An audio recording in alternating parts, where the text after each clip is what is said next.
Last week, Stephen in Singapore begged the Massive for help.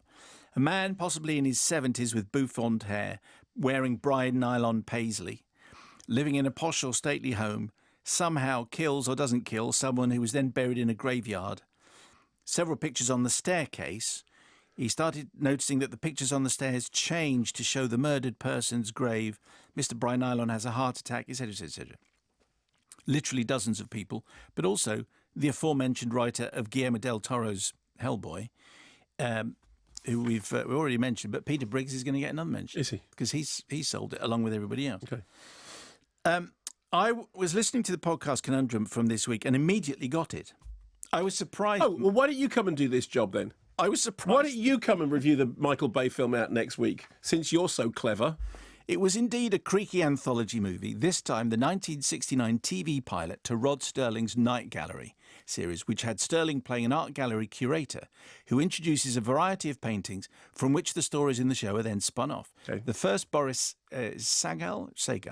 The first Boris Sagal segment of 3, remembered by your listener, starred Roddy McDowall as a schemer who murders his rich uncle and has the tables turned on him when a picture in the family's estate gradually depicts the uncle returning from the grave for him. While Roddy McDowall gradually transforms into an ape. However, it's the third segment story of the Night Gallery pilot that's usually remembered, as it starred Joan Crawford as a blind woman and was directed by some up-and-comer named Steven Spielberg, and the music score was by William Goldenberg, who Spielberg would use again on Duel, his TV movie. There you go. Which also got a theatrical release, so technically...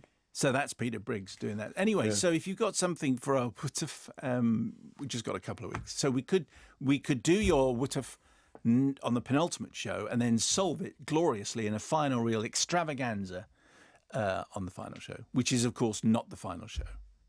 You know, I've decided that the only way that I can register my... protest? Yes. Upset? Is that I'm just not going to partake. I'm just not going to...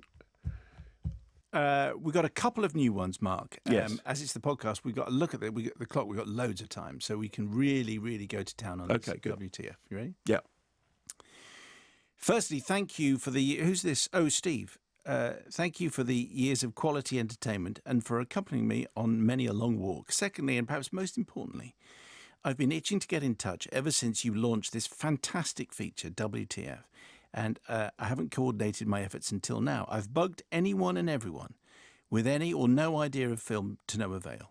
I saw this film on TV as a child in the 80s. I didn't see the beginning. I was playing.